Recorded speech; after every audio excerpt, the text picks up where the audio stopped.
ladies and gentlemen, the Temple of Bleh applied for planning permission and got a bar added to the rectory. And I'm now joined by the bar staff from the Pump Room Bar YouTube channel. Cress. What's up? And Ali. Hello. We come with glad tidings to the audience today. We're going to try and figure out what's the best branded beer from a band. And while we do this, I'm going to drink some Arbelor. How do you pronounce it? Abelard.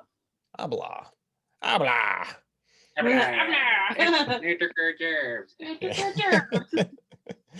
Yeah, man, it's getting to Christmas and I've got too much fucking scotch. So for those who aren't aware, Cress and Ali are part of the Pump Room Bar YouTube channel, which is basically the first thing you'll notice when you look at their channel is they've taken a giant step down in production value to speak to me, because they deal with effectively cocktail making and generally how you can run a bar with a personality out of Cress's parents' garage, I believe. Is that where it was? Yeah. And there's a new one now, isn't there? Is the new bar still in the parents' garage? Yes. So do they take umbrage with this? They're fine with it because it's been abandoned for years and they're not using it. Like there's leaks in the ceiling and there's just stuff falling to the roof. Yeah. And it's just kind of like one of those things. Like the power all went last night, and like the fuse board is not like a flicky fuse board thing. You have to like go and buy fuse wire and fit it and stuff. Shit. So like. You put the kettle on to make a mop bucket to clean, and it was like, and then it just went all wet. Fucking hell. So, but yeah, no, we have the original bar, which is leaking through the. Not so much than that because it's not rained for a couple of days. No, but if it does rain, we do have leaks in the first bar. That's why we got the second bar now, which has got a slightly better roof but terrible flooring. Yeah, like you will put your foot through the flooring. You can lose an ankle on that flooring. So, but where the camera's positioned, no one can see the floor, so no one will ever need to know. Exactly. No. You don't know what we're standing on. But any movement, you can see that. You can see it shake. Like if you look closely enough, that's how bad. You have to be so still when you film. Yeah. So like it's not the perfect bar, but it will do. It's a bar. How much did it cost us to make that second bar? 230 quid. 230 quid to make a bar, and I was like, it's quite a big pallet bar. It's a huge pallet bar. Yeah, like it's a dive bar. I'd spend my time in. I'm down with it. Yeah. Just need some good bar stools. Yeah. Because I'm like, the bar comes up to my chin when I'm sat down. Yeah, you are small. Shut up. You're freaking nature. You're 5'2". I'm 5'3.5". Thank you very much. Okay, clutching at straws. How tall are you, Ali? 6'5". Jesus fucking Christ. So I'm like nicely in the middle, a strong 6'1". Well, anything beyond 6 foot, perfect. Yeah, Norse blood. I know. I wish I was got a right tall. kick to it. I wish I was tall. I'd look great next to my girlfriend, but because she's a midget. Well, yeah. She's so short. What do you want to name this thing? Because I've got it. I mean, in all our emails and what I've called it the branded beer something tournament, and that's not good. So I thought we should probably give it some sort of christen it a name, like a real thing. Those that are prepared to drink, we salute you. Oh, that's all right, isn't it? Like those that are prepared to rock. Yeah, ACDC, yeah. For those about to drink, we salute you. That's good. I can't think of anything better. Yeah. It's a bit of a hard.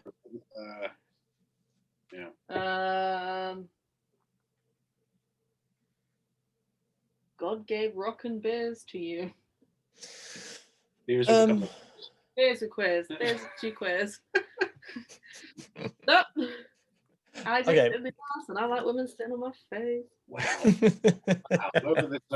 Lower the tone straight off the bat. Amazing. Well, we laugh at our own farts, so like, you know. But it is correct. I do like it up the butt. That's a gay thing. Yes. What is it? Is this for your butt? No, it's not. It's a jug. For your butt. Let's just fire through like your main big. So for those about to drink, we salute you. There's Metallica's Kill 'Em All. We could call it Drink 'Em All.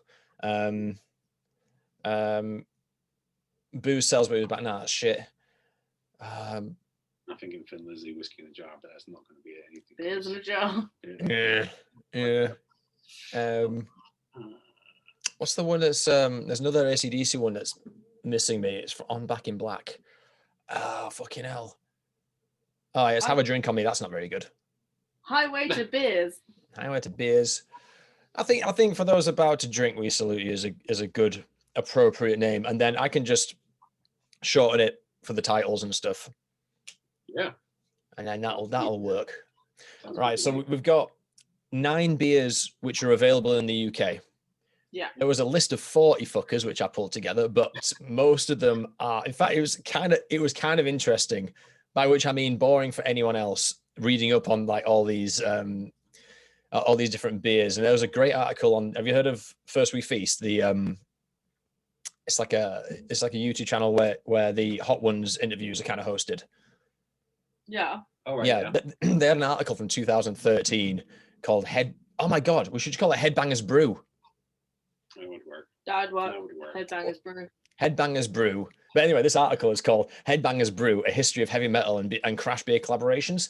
And it goes on to an extent like around why people, especially in the States, associate heavy metal with craft beer and effectively kind of draw a distinction between beer which bands put their name on for the sake of selling it, and then beer which is like crafted with love, and you get like the lads from Mastodon going down and doing the tastings going, this is acceptable for our brand and all this shit. And one of the main players in that kind of scene is a brewery called Three Floyds, is it? Yeah, Three Floyds. But point being, in the UK we're fucked. We haven't got a lot of these options available to us, so we ended up with 9.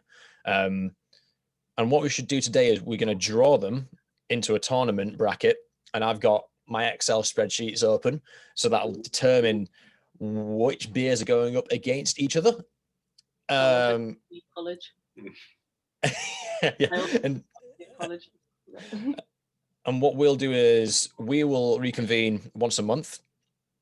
We'll aim towards the second Thursday of the month, and then we'll move left and right as required. And we'll determine the king of branded beers within the UK. Within the UK. It's a weird limited competition. It's like the best chippy in Sheffield. You could do a whole podcast series on that. I'm sure you could. Yeah. Best chippy in Southampton. Yeah. Anyway, cheers to the first Headbangers Brew tournament draw. What are you guys drinking? San Miguel. I went to Manila once. It turns out Manila, the Filipino capital, is divided into 4 sort of sub-cities, one of which is the San Miguel family. And when you cross the road from one side of the city to the other, to the San Miguel bit, it's like night and day. One's like favela, people selling nuts in the street. As soon as you cross the road, it's like going into Canary Wharf. It's really, really, really fucking strange, but that's my association with San Miguel. Well, Banker wanker beers. It's cheap. It's actually cheap. By Filipino standards. For Filipinos. Yeah. Is Filipino a derogatory term? Huh? I don't think it is it? Is Filipino a derogatory term? I don't know. I think puff is. Good. Wow. You're allowed to say it though. I can't say it. I know you can say it. You can call me a puff if you want to call me a puff, you know. Like I associate with the term slag. What dyke? Dyke, what, the artificial flowing body of water? Yes, the reservoir. I am a reservoir. I tried to reclaim dyke. I'm a woman. You tried to become dyke? I tried to reclaim the word dyke. I used to try and tell people it was the polystyrene packaging that takeaways came in. It's about like every Scottish person trying to say that haggis was an animal. I've got a good like I had a waitress who worked for me. Her name was Nadi. She's amazing. And this glass shattered, and she was like, "Oh, I'm gonna pick up the shards." And I was like, "They're only called shards if they're sharp. If they're blunt, they're called shards. So you're sweeping up shards." And for a good 3 months, she's like, "Cressy, I've just gone and swept up the shards." There's a reason why that kind of person. Shards are clear. Oh, she's amazing. She was like the brightest person I ever knew. She was no one fucked with Nadi, but she liked to clean up the shards. And she'd always ask why I laughed. I'd be like, I just think it's funny someone broke a glass. But really, she's like, I cleaned up the shards. Wow. Wow. Tidying up the shards is one of your daily duties, please. Make sure it's done before I get there. Let's draw the first match. Let's do that. Okay. So what have I got? I can't minimize this, but I've got a random number generator on my other screen, and I've assigned each one of our 9 beers a number. So obviously we're after 8 beers. There are 9 there, but who fucking cares? Well, one's going to have to be like the sub in case one becomes discontinued or something. We'll be extremely flexible in case one falls out, I guess. Yeah. So true random number generator, generate me number 5. So for match 1, the first contender is Behemoth Sacrum by Perun Brewery, Perun, and it is 6.2%. So that's our starting one. I feel like this is like some sort of like football. You know, remember you ever watch football where you got like the balls and they pull them out? And there's one. That's what I tried to do. There's one in Scotland where there's like Rod Stewart's completely wasted, and he's like Celtic number 9, and he's just like completely off his face. And I'm like, fair play to him. Like fair play to him. The man can rock a scarf, but yeah, he cannot pull balls out of the bag. I don't like Rod Stewart. He's a Celtic fan. I don't like Rod Stewart and his shit hair. Anyway, who's that competing against? Have we got a number now? Let's have a look. By the way, I'm throwing the zoom window around, so if I keep going like this, I am looking at you. You're moving. I feel like we should have some music. Okay. No, we're not doing. No. Let's count down. We can't do that. That's copyright infringement. 7 days. What? No. We're not singing Craig David. Not. Don't try and push Craig Southampton. David drinks Moet. Craig David is a wannabe. Is that the Champagne? The Champagne. Champagne. I watched that episode today. Thank you. You're the other viewer. Yes. No, number 9 is the next contender, which is ACDC's Premium Beer by Carlsberg with a K Brewery. Oh, Carlsberg with a K, like a special K. Simon. No. So where am I? There we go. So Akadaka, fantastic. So that's match 1. So that's the first thing we've got to get for January. Fantastic. But I'll send you some links, because I've got some links as to where they can be sourced from, which is good. So I'm going to ask you guys a question then, an interviewee kind of question. So what made you want to start the Pump Room Bar channel, and why did you pick a YouTube channel and not go to Pornhub like I wanted to go to? Like to where? Sorry. Pornhub. I wanted to put my podcast on Pornhub. I wanted to go straight to Pornhub. I didn't want YouTube anything to do with it.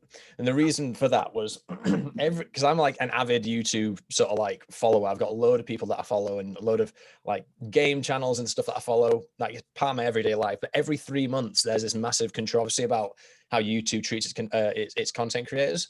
And it's usually to do with money, and it's usually to do with how they're fucking people over. So I was like, I just want to go straight to Pornhub, because I've known some bands have like premiered some of their music on Pornhub, and it just feels like a far less contentious platform upon which to put anything on.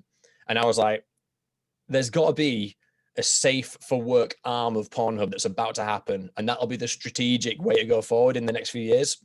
So I thought this through, and I'm like, I want to get everything on there. So why didn't you guys go on Pornhub? Come on. Can we hire him as a marketing expertise right now? Because this sounds interesting as hell. I didn't realize that people went on Pornhub like that. You're lying to me. There's SpongeBob on Pornhub. Dude, honestly, I'll show you. There's a country singer called Wheeler Walker Jr., and his entire shtick is all the country you hear, the country in that Nashville scene is all bullshit. Real country is fucking everything you see, and getting shit faced all the time and starting fights. And he had a deal with Pornhub where he would premiere his videos on Pornhub, and that was like a proper commercial arrangement and a marketing arrangement. So they are open to safe for work things happening on that platform. Wow. That's actually really quite cool. We should go on Pornhub. But like we were talking about doing OnlyFans the other day. But like, nice. But it wouldn't be us on OnlyFans. It would be us like, it would be like a close up of the drink and it looking really pornographic. Yeah, drinks porn. You pour a beer and it spills over the top. Or it'd be like, Fight Club, and there's a flash of my testicles on the still. or something. But I think the reason why we chose Get YouTube. Nigel Lawson to commentate it. Yeah, we just Oh my God, just you're riddle actually it with right. cocaine. Yeah. I think the reason we We'll chose pay you in cocaine. we'll pay Nigella in cocaine. The reason I think we went to YouTube was because it just seemed like the normal thing to do. It just kind of seemed like that's what you should do. So I didn't really think about going anywhere else because, I mean, there's Vimeo, but then that's No one goes on Vimeo. I go on there for like really arty avant-garde stuff. What like short films go on Vimeo. After I've masturbated, my head's full of poppers, I'll go into Vimeo and be like really pushing at the boat out. You know, it's really, wow, that sounds like a wonderful night in. Yeah. Did you do No Nut November? What? Sorry. Did you do No Nut November? No. Yes. No. I'm a gay man. He's the only gay in the village. There's Don't Diddle December as well. They've done a follow-on for it. God, who would call like having a wank a diddle? There is a thing called Locktober. Is that when you like get one of those little cages for your dick? Yeah, chastity ones, yeah. I just couldn't do it. I just couldn't do it. It sounds pretty tedious. Well, you couldn't because you haven't got a penis. Well, that's very true. Like, I mean, I didn't do biology, but that seems pretty accurate right there. Yeah. Excuse me. Why did you think? You know what we're going to do? We're going to come together and we're going to do a channel about cocktails and you know, general rock and roll and machetes and. Well, I think it was like, so we were sat in lockdown, bored as hell, and we were just like, you know what? I'm really sick of seeing bartenders make cocktails in their kitchens with ingredients that no one has any idea about. Because I'd be like, I made Olio Sacrum with like my mother's tears and my partner's underwear, and you're like, what? And we were just like, you didn't like the fact is that they were using very pretentious like ingredients that they clearly shifted from the bar they're working at. Yeah. And I didn't like the fact is that it was like on their iPhone in vertical mode, and the sound was terrible. So from an art like degree perspective, I was like, you can just turn your phone horizontal and it would be miles better. And you buy a tripod off Amazon for cheap and lighting off cheap, and that's what we did anyway. You could do it. We just so much better. And like the thing is, like, it was so frustrating watching it. And then the whole thing was pretty much you'd look down your Facebook feed or Instagrams and it'd just be bartenders tagging brands and being like, look, I can bartend. I'm a bartender that bartends.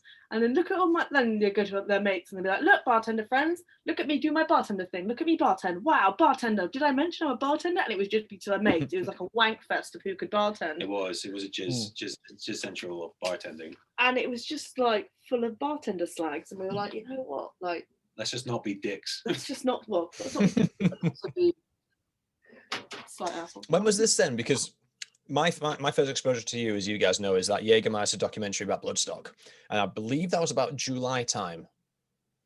We'd started around July. Right. Okay. Yeah. Because it was Jaeger because Jim from Jaeger got us on. Yes, that was it. Yeah. We did. Right. So that's the connection you had previously, and he must have caught wind. All right, we've got this sort of platform here that we can abuse for your documentary if you want, Jim. And he went, yeah, right. Yeah, well, like we Jaeger was like our second video we did, like an actual Jaeger video, and they jumped on board with it. And then once that came out, and like we'd been exposed to all of Jaeger head office, like people started to ask more questions and be like, who are these wonderful gods and where did they come from? And we were just like, oh, you're welcome.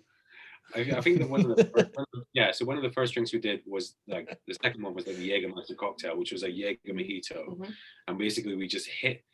Like we made crushed ice with a huge mallet, made it jokingly stupid, and like we just went stupid on it, and that got circulated around the office, like you said, and they were like, "Yeah, this seems like a good idea," and we were like, "Okay," because we just started making videos for fun, and we're still doing it for fun now, but it was like, let's just be stupid and off the wall.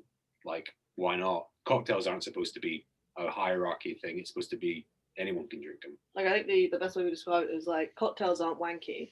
It's you wanky. But it is. There's no barrier. Is that the mission statement then, to sort of establish that there's no barrier to entry when it comes to cocktails other than ingredients? So if you see someone being a knobhead and going and doing the whole it's all for show, and it's like, how dare you keep that information from someone? Like fuck off. It should be accessible to people. And then then you have bartenders who are like, oh, when customers come into bars, they just don't know what they want to order, and all they want is a Sex on the Beach. I'm like, yeah, because when you go online or have platforms and stuff and post on your Instagram, you make it seem like something that they can't try or that they'll never be able to taste. And you don't share the knowledge, so people don't learn, and consumers aren't educated, and then you complain that Karens in your bar, which, like, Karens are a prevalent problem no matter where you find them. They are every industry. Twats. Like I almost, like a Karen almost ran me over this evening. Yeah, well, but like people will get into cocktails and they'll buy something off Amazon which is cheap, and then people look down on them for it, and it's like, no, they're just trying to understand cocktails. You don't need to buy like £100 like strainer. You can buy a £5 strainer off Amazon. It will still do the same job. So it's the same thing as, like, if you go to a guitar store, you're not going to buy a Gibson. You might have to start on an Epiphone or a Squire to learn yourself up to what you want to do. But it's this hierarchy thing of bartending and cocktail making, which needs to be like really broken down. It doesn't need to be there. I think this is the thing that's happened in the last sort of 10 years now that YouTube's become more of a prevalent and accessible way of expressing yourself. We're able to fetishize things that couldn't be fetishized before. Because when you saw a cocktail sort of pre-2010, it was usually just a guy that really liked doing it. He wasn't being a twat about it. He just liked doing it. And because you saw someone who gave a shit about something, you thought you couldn't do it. And that kind of, someone sort of bastardized that into making it this is an art form. And it's like, well, yeah, it can be an art form, but that's what establishes the barrier. And then people run with it. There's like some terrible terms out there, like chefing with liquids.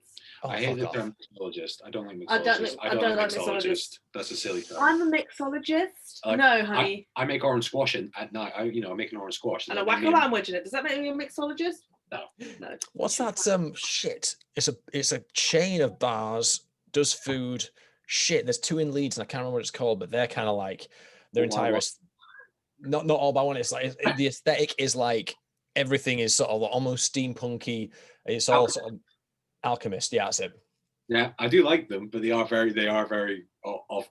Very too much sometimes. Yeah, they're a big fan of dry ice. I love dry ice. Oh yeah, I love a smoke gun, but not in every drink.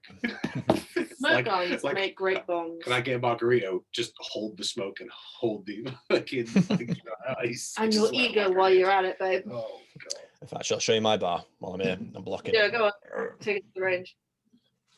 I want to say this. Oh, is it a globe bar? I fucking love globe bars. Yes. Oh my god. Yes. Oh my god. Got a Kiss t-shirt on it. I love Kiss. Kiss is like one of my all-time favorite bands. I went and saw the End of the Road tour, got really hammered, and bought the tour jacket, which was like 250 quid. Oh, dude. And I was like, I'm never going to see them live again. So like, it was like my third time seeing them, and I was like, I'm gonna buy the jacket. Gene Simmons isn't dead. No, he's not Gene Simmons.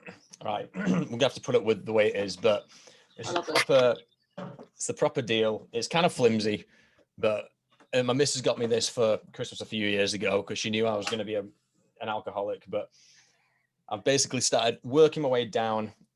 I've got everything. Most of the things are on the bottom stack, but I can't quite fit things in here yet. I think there's like meant to be a proper. Glasses, I think it's meant to be glasses, isn't it? It's meant to be like proper glasses and things like that. And I've just sort of just knuckle dragging my way through it. But I'll tell you what, if we have time at some point and then over the next few months, I'll share everything that I've got and I'm working my way through. As I said a few weeks ago, it's going to be, I'm trying to get my hands on some Redbreast, and I nearly did for Black Friday. Oh shit. But I thought I can't really justify the expense. Not when I've got this much scotch I need to get through. Scotch is the thing, by the way. I haven't got like anything remarkable other than scotch. Like I love a good whiskey. The thing is, I'm probably more likely to go to a bar to buy like multiple expensive whiskeys for like a double for a $10 or something if I go to Black Rock or something. But like my all-time favorite whiskey is like Lagavulin 16. It's like 60. Say that again. Lagavulin 16. Okay. It's like 60 quid a bottle, and I'm just like, and it wasn't on Black Friday. Yes, I love that whiskey. I will drink I will drink an entire fucking bottle of it. Because I like a bourbon. I like a bourbon. So you got a bit of bourbon in there. I'd rather drink that. I'd rather drink a bourbon than a whiskey, and I'm Scottish. I mean, it's sacrilege. Did I tell you about? I told you about the story about me and Raw at the. Well, first of all, there's two stories. There's one where we went to see the End of the Road tour as well. And did I tell you about the whiskey festival I went to last year? Yeah, and you guys got absolutely snatched. I thought you were out of line and someone puked behind you. Yeah, someone like absolutely puked their guts out. But I couldn't take any. The thing I'm not very good at the minute is I got whiskeys around me, and I'm like, I like this one, so that's up here, and I like this one, but that's not as good as it. But I haven't got any like tasting notes. I've not got I haven't got my what's the word? I've not got the lexicon to properly do it. But what I did at that whiskey festival was I just took pictures of the ones I liked. And then when I woke up the next day, I was like, there's my shopping list. Well, that's the way to do it. You can do the whole like, oh, this one tastes like oak and mild regret, and this one tastes like mahogany. And cool, whatever. Like taste notes. Like someone, I could literally go, I can taste bananas in this. Can't fucking taste bananas. I just want to sound special. But like you could do all that, and they kind of help. But if you like a whiskey, get a bottle of it. Yeah, but there's range of palates is like. You can like a whiskey, but then there's certain whiskeys that are like proper good for certain moods. And I think the same's kind of with beer, because and it's kind of prevalent to this sort of format, because I'm like, I consider myself a pale ale, golden ale person. But the reality is, if I'm not getting twatted, I'll happily sit there and have a stout. But I've only realized that in the last couple of years. Yeah, I love a Guinness just to like chill out with. I love a good Guinness. Yeah. I love an IPA. Yeah. Love IPAs. And then like if it's really hot, I want a cold lager. I like a lager. I like a lager because it's just cheap and accessible at your One Stop or Tesco's or wherever. Yeah. This One Stop has a Tango ice blast machine. I love that. I want a Tango ice blast machine. Anyway. Is it a cinema? Well, there's some characters in there, I'll tell you that. Right, I'll tell you what, let's draw the next lot, and then I'll ask you some more questions. Oh, I can't fucking minimize this, can I? God damn it. Okay, number generation for match number 2. We got number 5 again, but we've already got number 5, so let's move along. All right, it's number 2, which is Motorhead Bastards Lager. Ooh. Fun fact about Lemmy, he had an extensive collection of Nazi memorabilia. Isn't his dad a priest as well? Don't know. Something like that. Jack in the Rainbow every day till he died. Jack and Coke was like his jam. The Rainbow. Yeah, him and Yeah. Number 2. It's number 9 again. Stop with the number 9s. We're getting some repeats here. 9. Oh, okay. The second one for match number 2 is Behemoth Profanum by P-Run, and that's 5.6%. So it's another Behemoth one. There are 2 Behemoths and 2 Motorheads in this one. Yeah, the Motorhead's got an IPA. Correct. Road Crew. I was drinking that the other night. Cool. It's good. It is very good. It's very good. So in terms of how we rate these beers as they come out, I was wondering if you had any thoughts, because in my head, I'm like, fuck it, let's go. Because as I was saying there's certain beers for certain moods. I think we should just go balls in and go taste, presentation, aesthetic, things like if someone like poured a bottle of Road Crew on Piers Morgan, and then we're like, oh, that's an extra point, definitely. Then I'm like, yeah, you're right, actually. It's not exactly commercial grade rating system, but it's more about. I think like Smashability would be a good one, or like Smashability. Fucking hell. That's a band. Like Boilermaker. Yeah. Would be a good Boilermaker, because I love Boilermakers. I'll sit and like drink beer and neck whiskies all night. Boilermakers are class. Oh, my name's Cress. I'm a massive lesbian. My name's Ali. I can fit a whole fist up my ass. Do you want me to go get your rubber fist? I'm gonna get it. Huh? I know you have. I'm using it as a table leg. Leave it out. What? At this point, I'll tell you, we can edit things out if you want, but I have no interest in doing so. They've all heard it on our show anyway. Oh, that's fine then. That's fine. That's all above board for me. They know I'm a massive buff and she's a massive dyke. So it's fine. As long as you don't mind that using them terms. I'm sure. So I don't at all. It's a very... This is, again, a thing that pissed me off about YouTube, because I make a point about no adverts on anything. And then YouTube, what was it, last week or the week before? It doesn't matter what the fuck it is now. You got to have ads on your videos. And I'm like, well, that just makes it shit for people. Also pay us. Well, I mean, like, I think talking about swearing and things like that, we bleep our stuff out anyway. We don't need to. Like, we don't need to. Like, so any like fuck shit, anything like that, we'll bleep out. Especially, I think I've heard in your podcast you've bleeped out the C word. Just the C word. That's the only one we bleep out. Yeah. But like we'll bleep it out. I think because we want to try and. And it's funny. The bleeps. I find the bleeps quite funny. I think it actually even makes it more entertaining. Like, because then it's more. I don't know. Sounds more risky. So we don't even need to bleep it out. And also, you could just bleep out anything. Every time I say carrot, you could just bleep the word carrot. It's got a good comedic timing utility as well, hasn't it? Really.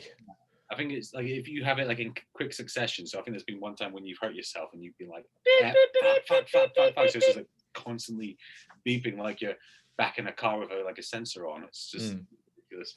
So who else is behind the camera for you guys? Who else is behind the camera? I think I've seen someone else in your videos. Oh. Once, I think. Do you mean like a small woman with glasses? Yes. That is Rosie Mitchell from Three Sheets. Which is a bar in Dalston. Yeah, bar in Dalston, Kingston Road. It's one of the world's best bars. She's also my current slag. She's my girlfriend. Your partner. My partner. I hate the word partner. Like, howdy, y'all. This is my partner. We're gonna do a hold down. Yes, my girlfriend. She joined us in for a couple of episodes, I think, and but it's mainly just us two. So if I'm in front of camera, she's behind the camera, and vice versa, sort of thing. So it's literally just like I say, it's iPhones. You just hit record. It's not hard. It's not like super difficult. You just have it set on a tripod, ready to go, time to go. You know, that's it. So. Yeah, it's pretty easy. But yeah, like we'll sometimes have someone in there, like if she's like staying over or something. Yeah, but once lockdown's eased or wherever it's happening, then we are going to be pushing more for like guests coming in. We definitely want to do that.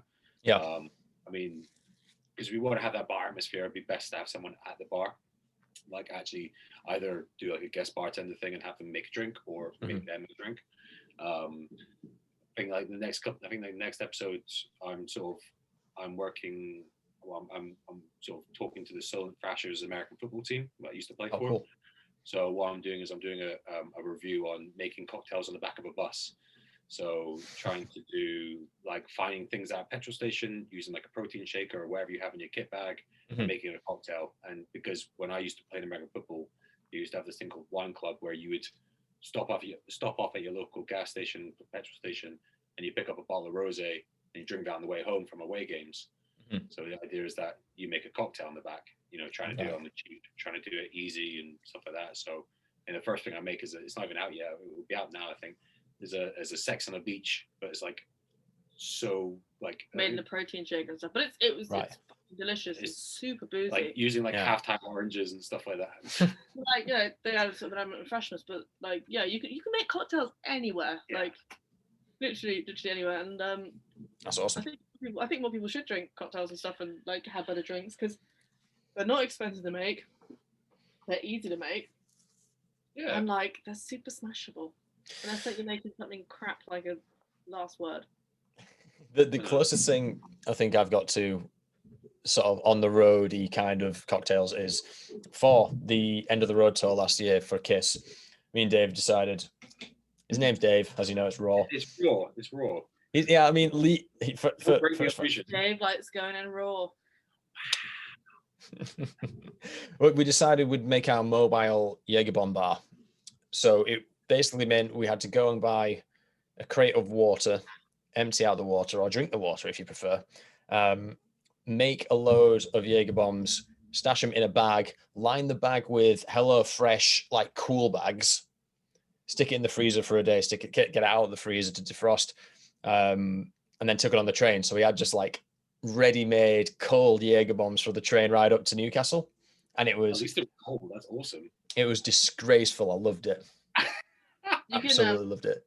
You can turn Red Bull into a jelly with gelatin. And you can literally like have little... Okay, now you sound like a pretentious bartender. But okay. Yeah, but like you could do like a jelly Jaeger bomb if you want. That sounds pretty cool, actually. Dude, cool, that's awesome. So we worked... So Jaeger. We worked... If we can talk about this. We worked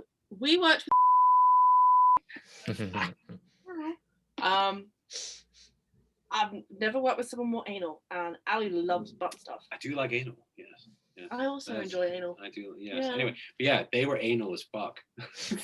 In a good way, like in attention to detail, or like to the point this where it was. company, you're not allowed to destroy the can. You can't even, like, you know, the toggle on cans. You can't take the toggle off. Right. The brand always has to be facing the camera. You can't be seen to destroy it. Nothing. Like it always, like they have like a list of rules. Yeah, That's interesting. They promised us a fridge, we never got it. Yeah, we never got. Oh, bastards! Fucking and bastards! I'm like, you know, I get it. Like you're sending us some stock, and we got like 4 cases, which is amazing. But we got 1, but like, if you're gonna make that many demands, right? Pay us. But also the worst bar mats we ever got. Oh my god, And yeah. the worst They bar were mats. like really big, really heavy. Like, this would be great. Put a drink on it, and the drink just kind of goes. Yeah. All right. Okay. We need to talk about this rating system. We were talking about a rating system earlier. I think We were kind of moving. Let's draw the next 2, and then we'll talk about the rating system. Okay. Number 3. Where's number 3? Number 3 is Motorhead Road Crew. Oh, nice. Hey. So we got 2 Behemoths in a row, followed by 2 Motorheads. Road Crew, and that's match 3, and it's going up against Number 9. No, it's number 2 again. Not having that. It is number 9 as well. Come on. Fucking bastards. Number 4, Mastodon Black Tongue Signature Brew. 8.3%. Oh yes, I'm so here for that. It's really good for you. Yes, man. Hopefully it's I think that was like difficult to come by. Like there are a lot of vendors, but it is available in the UK. And as I sent you an email a couple of weeks ago, there's going to be a Pantera one coming out. That's not available in the UK just yet, but we'll figure it out. Anyway, rating system. Yes. I was thinking we just score out of 10, but we include everything we want. So Do you guys have Instagram? no, Raw was meant to handle that. He has not handled that. Oh, Is it worth our while? This is me. I've got an Instagram page, but it's called Calves Candid, and it's just me putting pictures of my calves up, and I've been doing it for like 2 years for a laugh. Wait, yeah. you earn moos? You earn a bunch of moos? I don't know what a moo is, but it's literally. I've got about. No. It's like leg calves. Wait a minute. It's literally off your calves. Calves, yeah. I got excited. I thought you had like loads of moos. Is every picture just your calf? Yeah. Like, that's amazing. Show us your calf. Are you a cyclist or something, or? No, I just thought me and my mate had just like a joke about, because he's quite a stocky, heavy lad, and I'm quite tall and slender, and we just thought like compare. We have calf offs like in public for a laugh, so we thought, well, I wonder if I could fetishize this, but there's no going on here. Ooh, look at that calf. Look at that. Oh my god! Wow! Look how like you need to wax that. Yeah, it's the hair. You should do like an OnlyFans where you just wax your calf. Oh, is that? Yeah, I can't really do it. I love how you're tensing it as well. I was like, it usually looks more defined than this. How does that happen? I calf dress. I've got good calves. I've got great calves because I'm a fat man. How does that work? You're pushing a lot of weight around. I'm like over 20. A lot of weight. I'm a lot. Fat bastard. Get in my belly. But yeah, so is Instagram good? I don't know I've only recently come back to Twitter, and I've been told I need to get on Facebook for the podcast, and I have done, but I don't know anything. Like I've pushed episodes out and interviews out, and it's been quite good, but I can't navigate it. It's been 5 years since I was on it, and it's changed. Insta's good, but like you gotta like film and have like pictures of like Instagram's really helped us. It's like one of my favorite platforms to use for us. I think we have more following on Instagram than we do any other platform. No, Facebook we've got the most. Yeah, okay. Instagram's coming up there. But we have more Facebook. Yeah, most engagement is Instagram. But yeah, Instagram is great for pictures and stuff like that. I mean, like we haven't got Twitter actually. We don't have Twitter, so we're on the complete opposite scale. So how do you think Twitter? Did you think Twitter's good? I prefer it just personally because I feel like once you like, I don't know how old you guys are, but I'm 31, so I was sort of raised on the advent of social media, then broke off it, then came back, and that was the best thing to do, because when you start with social media, you add all your mates from school, and then you realize what twats they are, and then when you cut it off and then come back, when you come back, you're really picky about who you follow. So my like media feed is really sort of specific and catered to me in a really great way, and Twitter's really, I find, really good for that. still full of twats, but it's not. It's at least catered for twats. You know what I mean? Whereas Facebook is a little bit more of a weird bleed. I think Instagram's good for us because ours is more of a visual thing. Yeah, true. Like, as in, because we've either got pictures or we've got like small clips of our shows, so it's quite easy enough to do. I mean, we could do the same on Twitter, but I think like with cocktails and bartending and like stuff like that, and all the mixologists with their pictures, I think that's more prominent on Instagram than it is Twitter, in my understanding. Like they're more likely Definitely brands are going to be on Instagram on a visual aspect than Twitter. Instagram is like, it is sexier from what I understand. Like, I mean sexier. It's like, it's more visually driven. That's the narrative. Then you got people who are like on TikTok and stuff, and we've been. I think because I'm 30 and you're 26, so we're kind of at that age of like TikTok where we're like, do we do TikTok? Do we not do TikTok? Like, even saying the name TikTok out loud just sounds dumb. I do feel I've dropped a few IQs, because to me, I remember Vines. I remember when Vine came out, and that was great. And then they just cut it, and I was like, oh, great. My favorite thing to do is to go onto YouTube and go onto Vine compilations. Oh yeah, I've watched the same Vines. He needs like some milk. Yeah.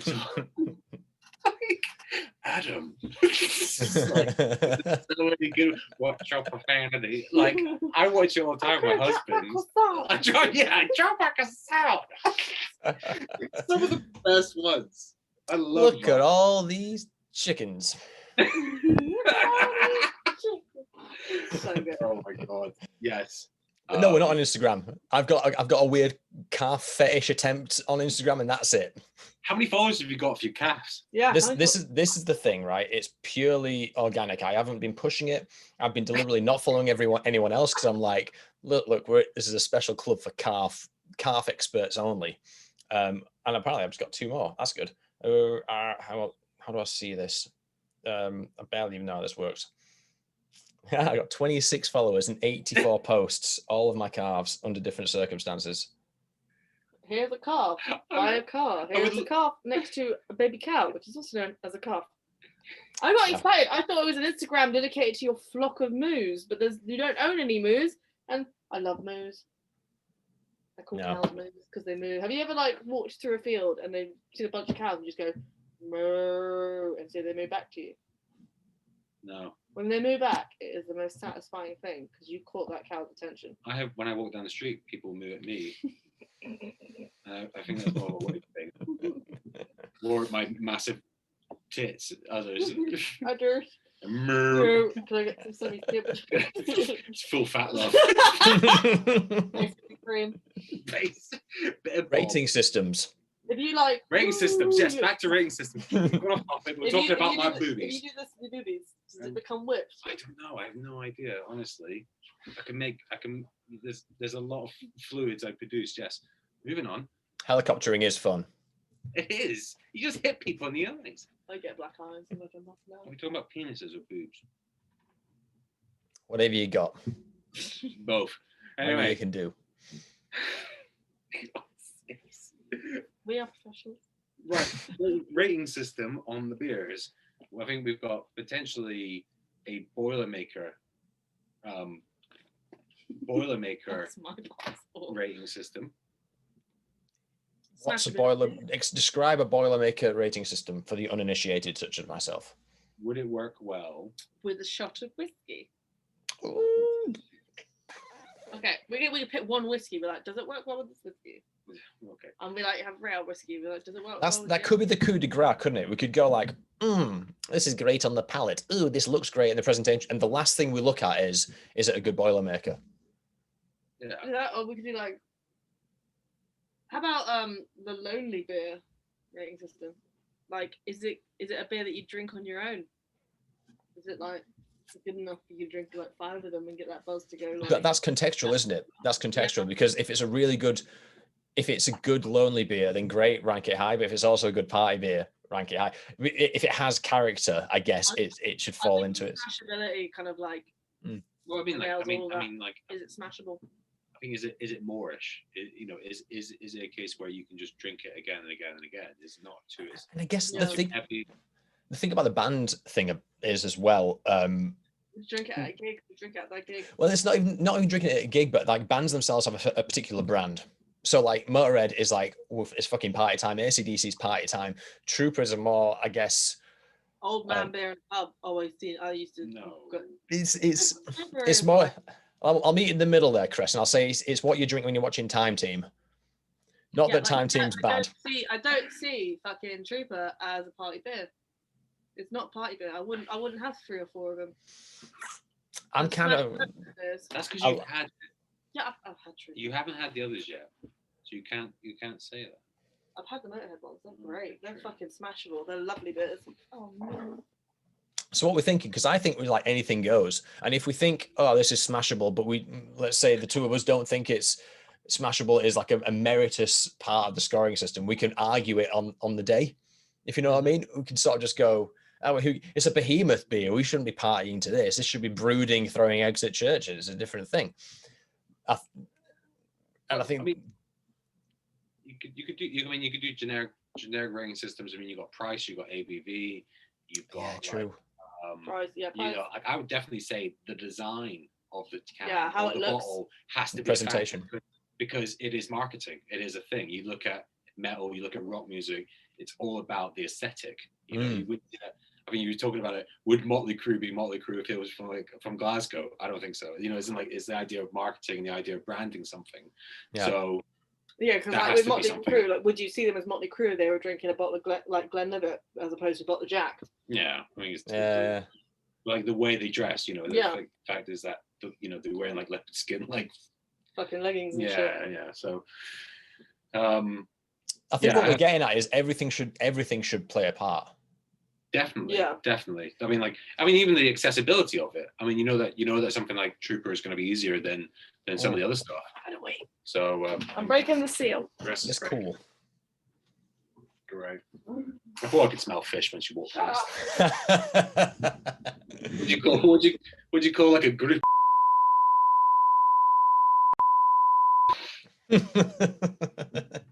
Oh, don't put that in. I will edit that out if you want. Yeah, you can do that if you want to. I don't know. It's not hateful. I don't think. I don't know. The advantage of profane language as well is hopefully it will knock the ads off. I don't think you're allowed to have ads if you swear in the first 10 seconds. So, well, I mean, like we don't get anything from YouTube, no, and we're not going to for a long time. And I think we don't really care. I mean, yeah. Sorry, we were talking about this last time, and when we sort of just got together, and it was mostly like, oh, the whole thing is like a passion. It's a passion project.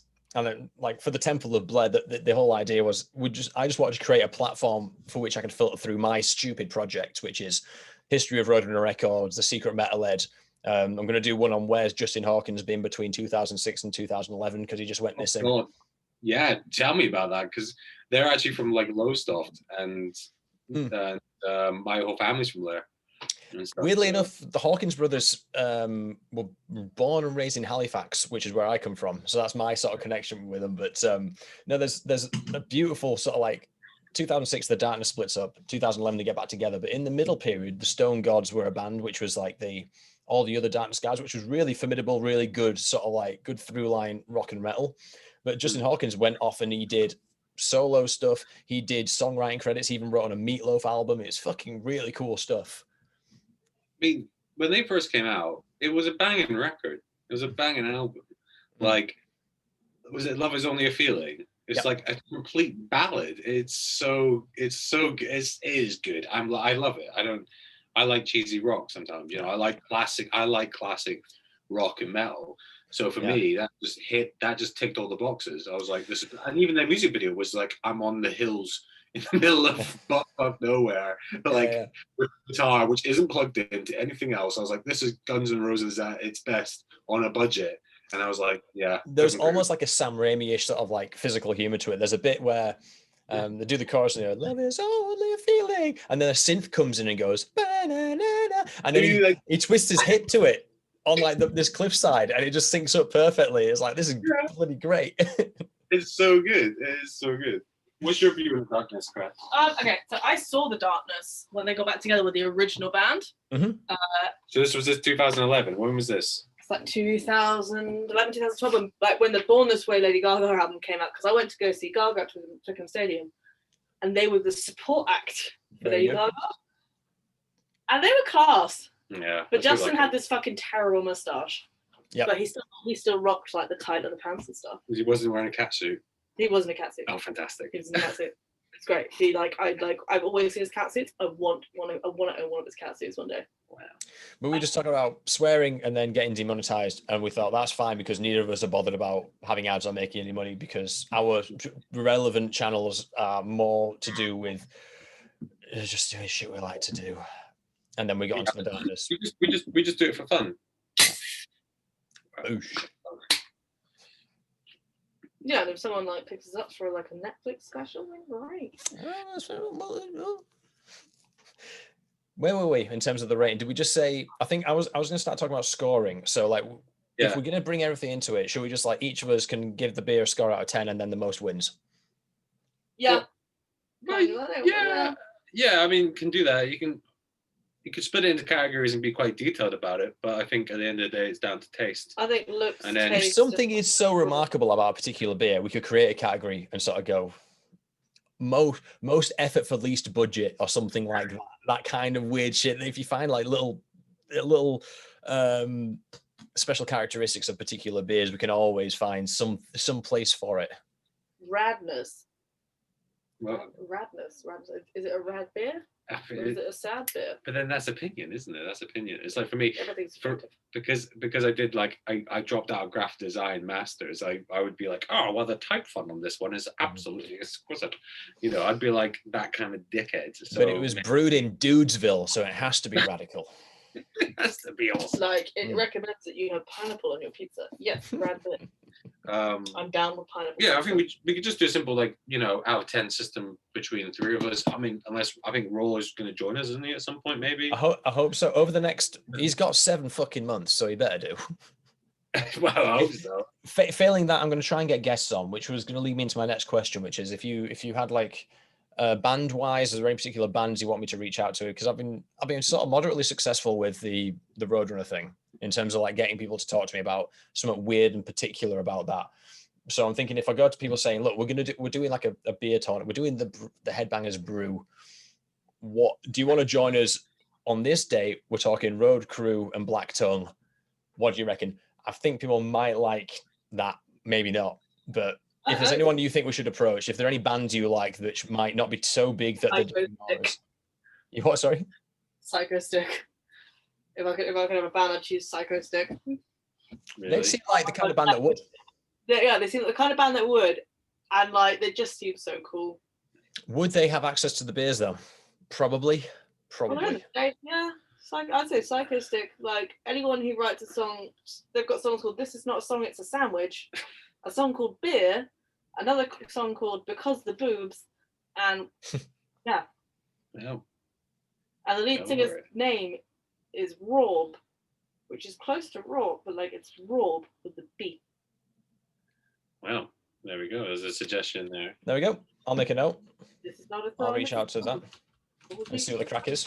You know what, man? For the podcast, we tried to get Neil Buchanan. Really? And this is really good, right? So we emailed Neil Buchanan because we know he was in a band in the 80s, and it was like a formidable, I can't remember the name of it, I won't lie, but it was a formidable like British metal band. And they came back to us, and it was almost like an auto reply from his reception, his secretary, whoever it is. But it was almost as if, because I was really specific saying we want to talk about your time in the metal world and things like that. But the reply seemed to imply that I asked about his art gallery. Oh. And I was like, I'm sure I really want to see what the guy from Art Attack could pull off in terms of art. But today I want to talk about metal. But I just thought it was quite funny that the auto reply was effectively, he'd love to talk about his gallery opening, but he's currently on a post-COVID vacation or something weird like that. But it was pretty good for Neil Buchanan. I was happy with that response. If there was anyone that was going to give me an automated denial, let it be Neil Buchanan under those circumstances. Did you hear the theory, the conspiracy theory that he is Banksy? Oh yeah. I would love that. That would be the best. I would die That would happy. make my life. That would make my life. That would be if he was. so good. Because I remember growing up watching Art Attack. I was just like my things. And then when I became an artist, I did not. I do not. I do not. I am a failure in most people's eyes. So What about your mum?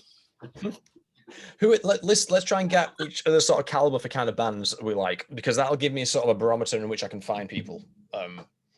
So Ali, you go first. Who's your favorite in the minute? Oh, actually, I was listening to ACDC's first, their newest album. So if you want to get on board with that, go ahead. No, because they got it. Was it? Power Up? No, Power Up. Yeah. Is it actually that? For goodness' sake. Yeah. Yeah. I was listening to it on Spotify. I don't know how I feel about it, actually. I don't know how I feel about it. I don't feel it's great. I don't know. It's really weird because like ACDC is such the archetypical band for what they do, which is like pub rock. It's difficult to sort of like split hairs on it, but I find it loads better than Rock or Bust. I find it maybe on par with Black Ice. For post 2000 ACDC, I think it's really good. But when I sing its praises, it makes me want to chat shit about Rock or Bust, and I can't articulate my thoughts on it enough to sort of shit on it, if you know what I mean. Yeah. But it does sound different. It sounds almost similar to the back catalogue anyway. Like it sounds close to what they were like pre-2000 sort of thing. It's like it's a good album. It's a good album. It's good. It's like there's some tunes on there, but then I wasn't too fussed about it. But yeah, if you want to get in contact with ACDC, you go ahead and do that. You know, I probably won't be able to get ACDC, but I bet you any money I could get like one of the far back previous members, or like a reliable tribute act. That kind of world, I can definitely get into that world. I think God, like fucking like dream scenario, one of them would be anyone from Steel Panther, because I think that'd be fucking brilliant, or anyone from Tenacious D. There's only two. I know. I was gonna say but did you want the D, or do you want the backing band as well? Because there's Konski, there's Lee, who does, I think Lee does bass. I don't know. There's a bunch of them. Could you imagine like having Jack Black on this? Oh yeah, but that's highly unlikely. But even if it was anyone from that I don't think he's doing much at the moment. No, I mean, I can't think of anyone off the top of my head. Twisted Sister. We're going all classic on here. I love classic. We're not going modern. Iron Maiden. Yeah, if you can get him with Iron Maiden, if you can get Bruce Dickinson on, you know. Or Judas Priest. Judas Priest. Oh, Rob Halford, he's queer. Oh, great! Yeah. Oh my god, is that the angle I'm going in on? No. Hey, you big old puff. We've got two other puffs, and we want to talk about beer with you and bottoming.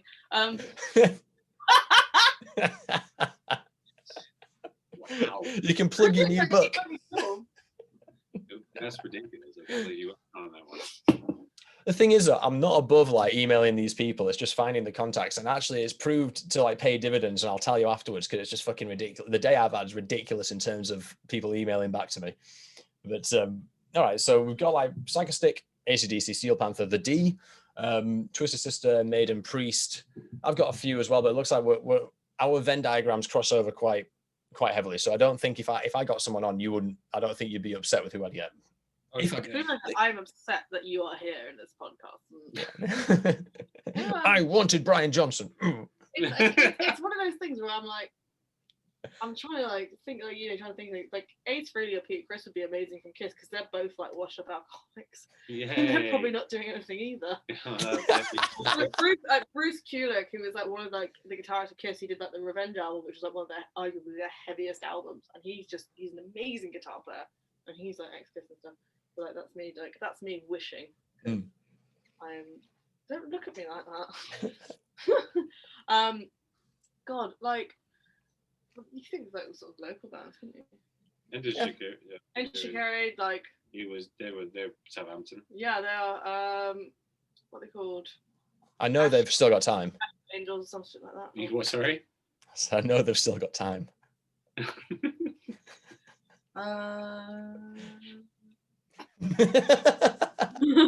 It's one of those things where I'm like, I just like I know stuff like Britney Spears would be great. That's not metal or rock or anything, and she doesn't own rights to any of her own stuff. But she's Britney Spears. Joan Jett. I mean, I'm Joan building. Jett. Oh my god. Dolly Parton. Dolly Parton. The DP. I mean, I'm setting. I need to set my expectations correctly here. We're not going to get anyone from like Tenacious D, but I'll definitely come back with stories of how I tried to email Tenacious D and got told to properly fuck off. So that's what we're banking in here. But I just wanted to make sure that our tastes weren't so divergent that that I'd upset you with. If I did get anyone, that they'd be shit. ZZ Top. No, she's looking. Jimi Hendrix. She's looking through Spotify right now. She's Ozzy literally Osbourne. The Who, Guns N' Roses. Who? Poison. Oh my god, yeah. Bret Michaels, he's washed up as hell. He could just talk to us about his wigs. So we could talk to him about his sex tape with Pamela Anderson. That was Tommy What's His Face with Motley Crue. That was Tommy Lee. No, there's a second one. There's a Bret Michaels one. Def Leppard. Bret Michaels sounds like a wrestler. Shania Twain. Billy Idol. Billy Idol's nothing. Stop. The problem with like going to like through the back catalogue of people that have lived the life, you don't know if they drink anymore. They probably don't. No. They probably livers are absolutely fucked. Destroyed. Right, shall I go do the last two numbers? Yes, please. Okay, so for match number 4, just to be clear, we've got Maiden, Trooper left, Megadeth, The Tout Le Monde, and Cradle of Filth, Countess, Beer. Whichever one it hits first. Come on. All right, we got Trooper.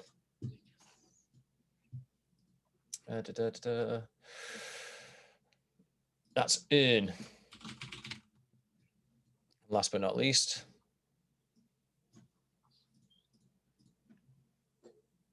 And we got Cradle of Filth.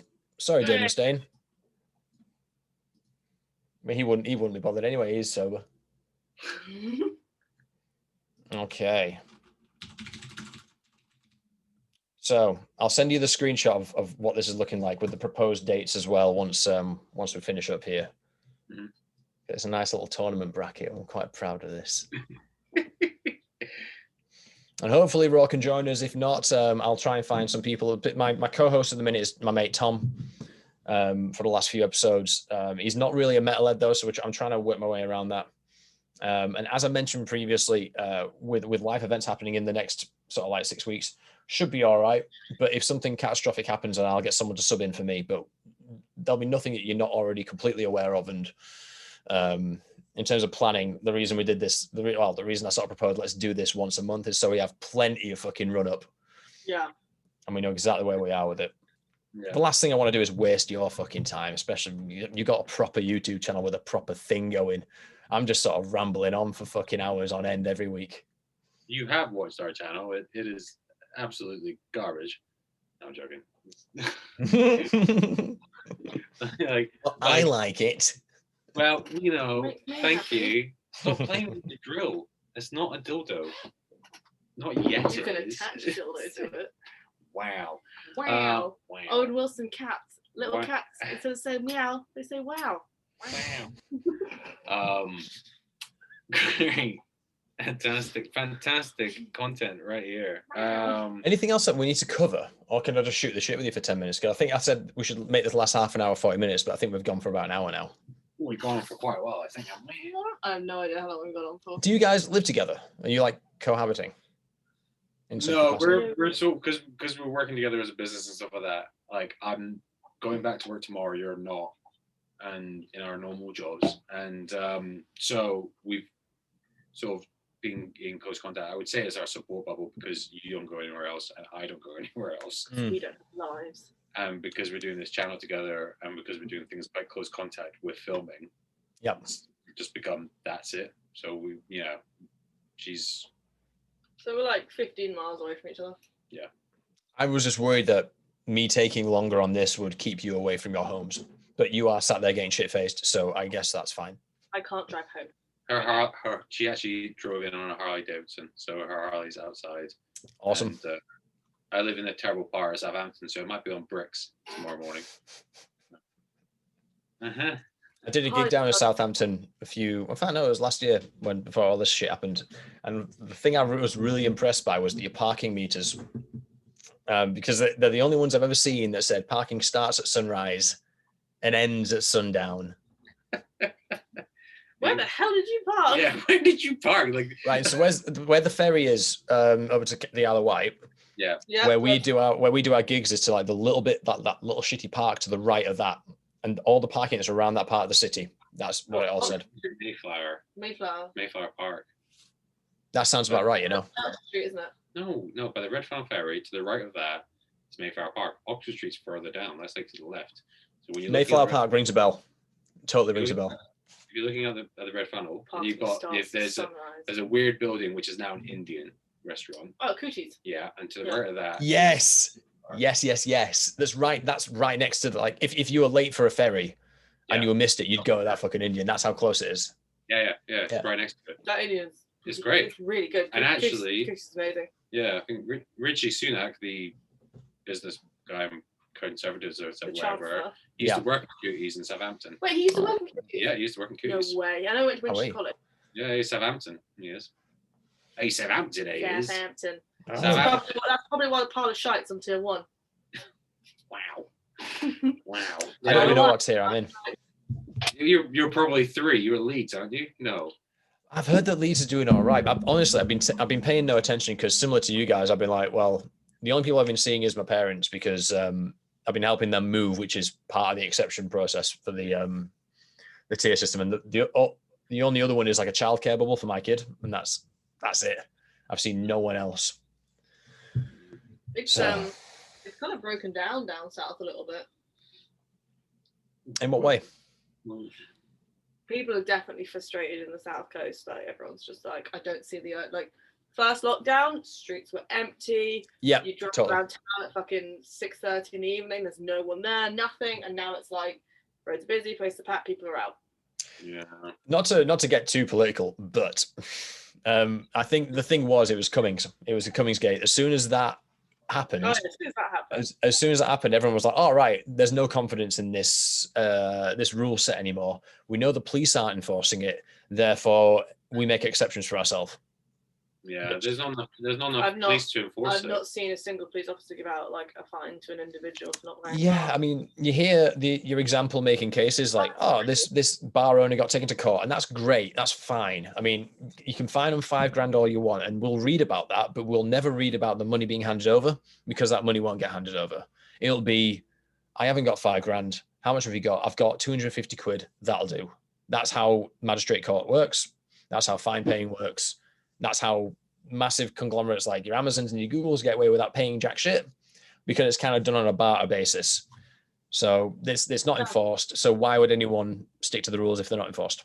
And the thing is, like, because I work in industry and I've noticed that people have become so much hostile and horrible to serve. Like, I think before we went into lockdown, I got throttled and spat at within the space of a week in one of the bars that I run. And it's like, it's not like a dodgy bar at all, but like some 20-year-old Leicester guy like put a hand down my throat and went for it to get police in. And then this other guy was refusing to pay his bill and, oh, get cash, we can't have cash. Oh, I'll leave you my card. Like, your card just got declined because leave me your phone and tried to leave like a drug dealer phone. I was just like, I lost it. I put his card in his drink. I was like, leave, get out. And then he spat at me.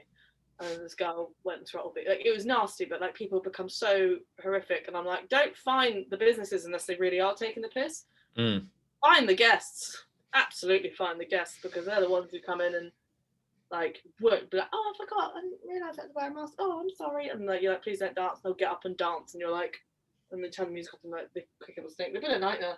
It's made working in hospitality during a pandemic. It's not what hospitality should be. You are policing people, and it is horrid because no one has given you any like proper guidelines. If someone says they are exempt, you can't ask them to prove it. You can't ask them why. Like, I can literally walk into a bar and go, oh, I'm exempt. Yeah. And you can't ask me anything. And it's always people who are exempt who behave the worst. Always. Yeah. Rant over. I've had my rant. You did it. Suck. There's so many Karens. So that's it in terms of like the formalities in terms of we've got a rule set, we've got a name for it, we've got the first 4 matches. That should give us 7 months of things to do. Yeah. I've got a list of potential people I should be chasing who I've no chance of getting. I think it'd be great, like rejection letter segment. Yeah, it'd be like the rejection of the week. I'd say we get Dad on, but he's not going to drink beer. Well, I think when we come to sitting there with 2 beers and going, right, let's start with this. If we have someone, like, even if it's just us anyway, we can clearly shoot the shit for an hour. So there'll be plenty of shit to fill the time. So I'm not particularly worried about. Yeah, we've got time to do our research of the beers as well, so we're going to understand the difference between them. So we're going to understand where they're coming from, how they've been made, and the breweries and stuff like that they've worked with, and a bit about the band as well. So we've got time to think about the 2 that are competing against each other and which one we think is going to be the best one to go for the next standing. Next week, the next month. Sorry, the league semi-final. We're immediately in the quarterfinals in the way that we've done this. Oh God. Pressure's on. The pressure is on. We're in the quarterfinals straight from the get-go. I really am enjoying Premature. the whiskey sniff that you have in your hand. You I look think like it's a brandy glass as well, I think. Yeah. You look like a terrible Bond character. I look like a great Bond character. Have you seen my calves? We need like a cat or a dog or something. I've got nothing. No, one of the dreams of this podcast is me and Raw want to go up to see the Bon Scott statue. Can't remember what the town's called. I've got it written down somewhere. And then drive immediately to Edinburgh, do the whiskey experience, and just get shit-faced for a day. That's like the podcast weekend away. Well, hopefully next year in 2021, when restrictions have been eased, hopefully that would be a case. I don't know. I think it'd be good to do do you know what would be cool? Like we found the beer that wins. We all go to the brewery. Oh, that'd be awesome. That would be pretty cool. Film a punt room episode of it. I really hope it's a true. I think we should do that. I think that'd be sick. Are you doing Bloodstock next year? Potentially, we are potentially doing Bloodstock next year because this Jim said he might get us into bartender actually. Yeah, if we can get. Really? What we're hoping to do next year is to do events. So hopefully we'll do like music festivals and things like that, and really sort of go and take it from a virtual aspect and into a real time thing. We did take over a bar in London a couple of months ago, but unfortunately it was like the start of lockdown. Yeah, tier 2 started that week. So it was kind of stuck. So what we'd like to do would be to do something like at festivals where it can just be like, look, let's just make cocktails, like a lot of cocktails like for crowds and stuff like that on it's accessibly priced and like decent. So it's like, there might be a Sex on the Beach on the menu, but there'd probably be like a Jaeger cocktail and like a beer cocktail or something silly. Oh yeah, and also I'm hoping that Bloodstock and Download don't clash.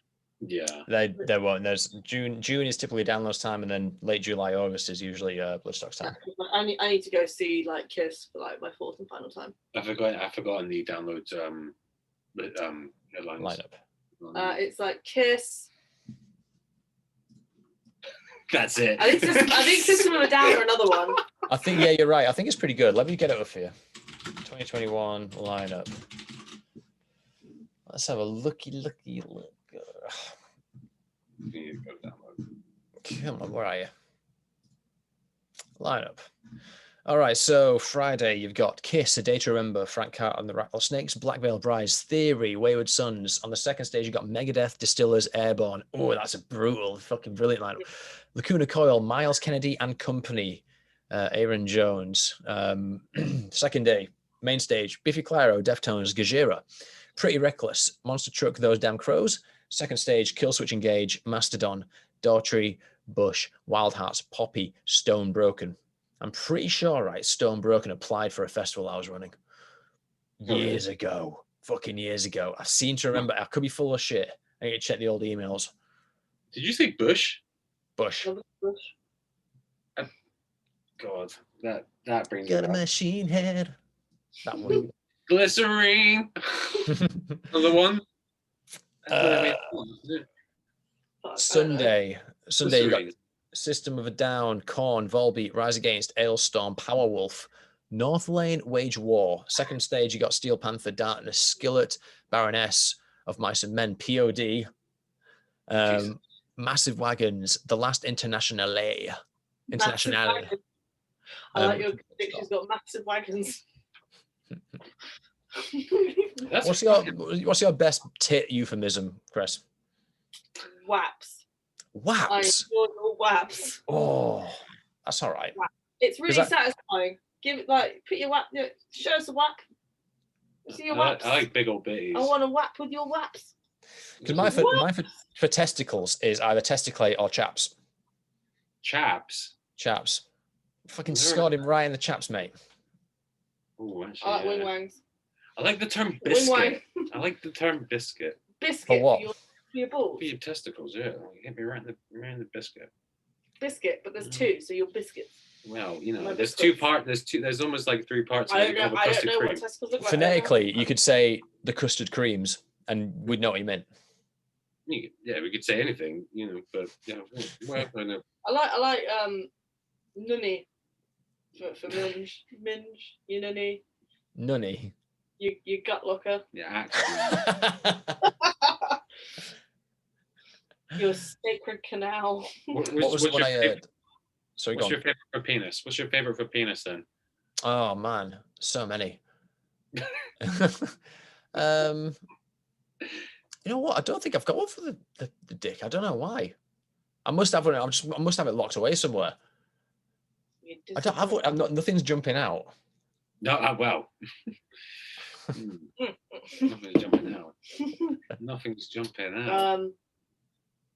You're strong. I like a trouser snake. I think a trouser snake's pretty good. I think whenever I think of a euphemism for a cock, I always think of that Monty Python song. That isn't it awfully nice to have a penis song. I think, and then run through all of those, and those kind of like are the ones that make my list, I guess. Isn't it awfully nice to have a penis? Isn't it wonderfully good to have a schlong? Your hot dog. No, your wife's best friend. Your third arm. No one says that. No one says that.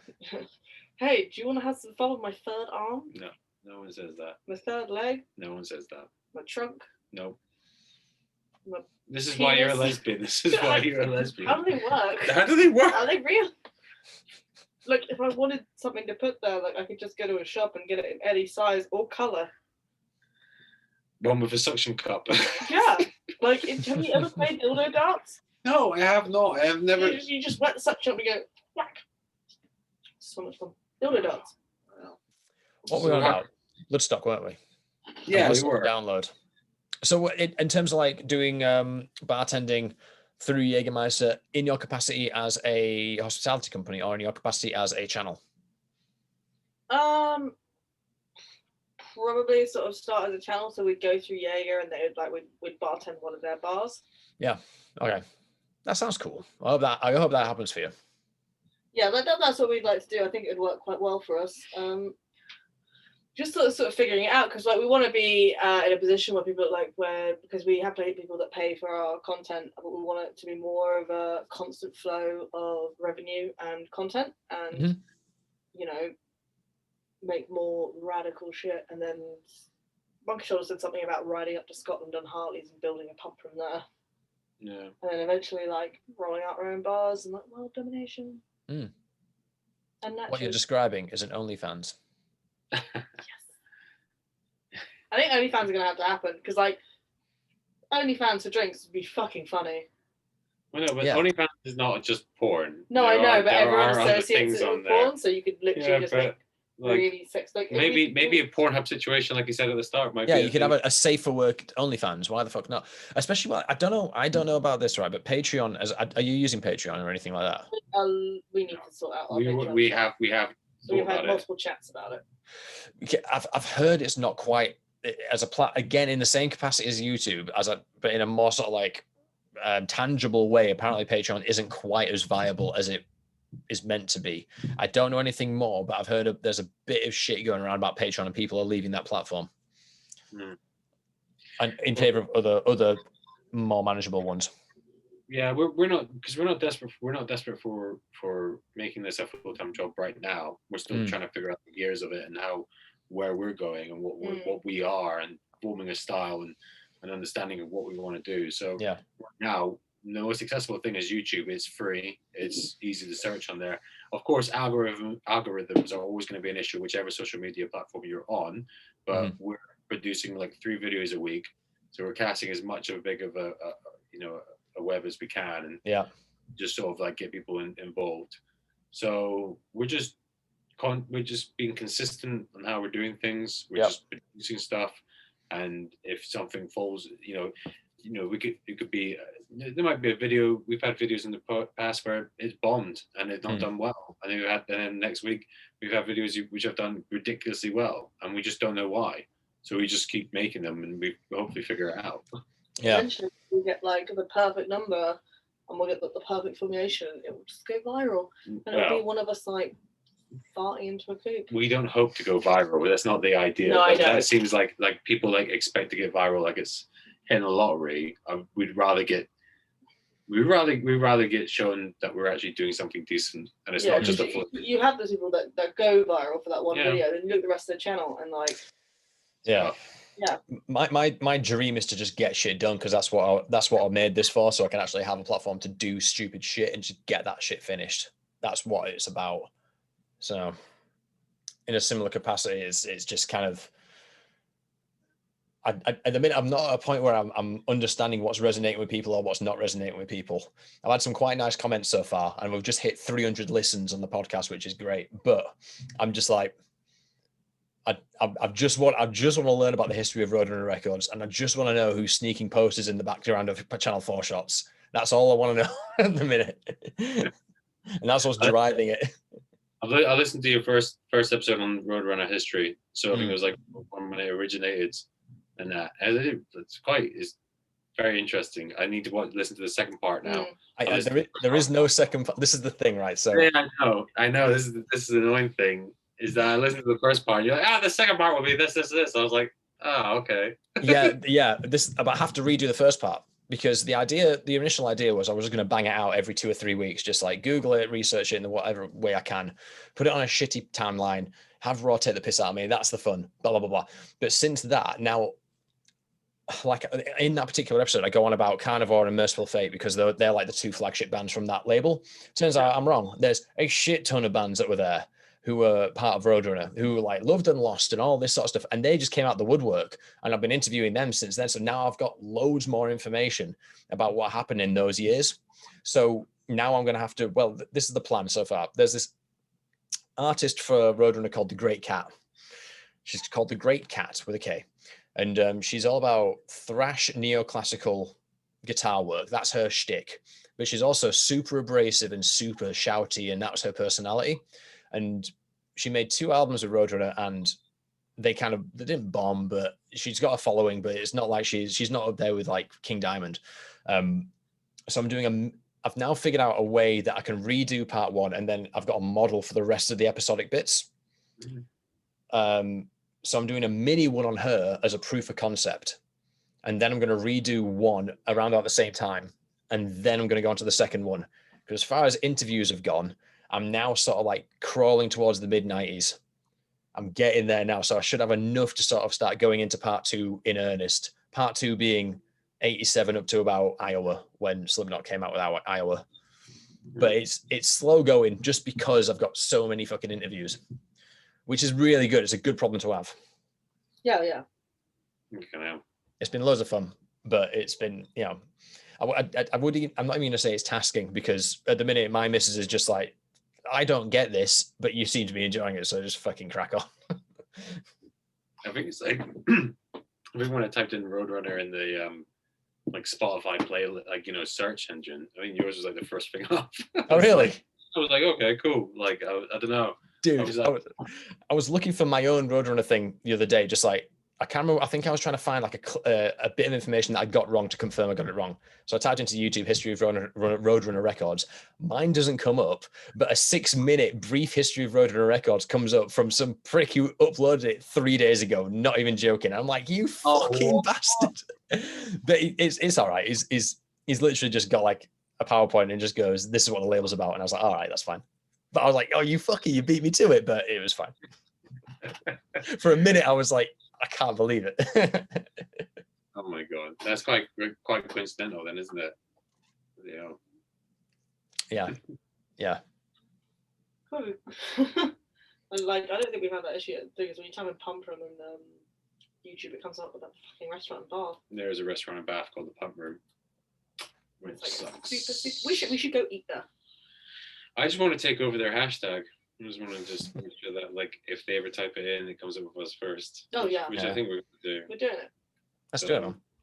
Right, shall we bring this to a close? It's been like an hour and 20. Yeah. My intention is to release this as soon as I can, like as in like within an hour. This should be somewhat edited and then processing, so it'll probably be up tomorrow morning.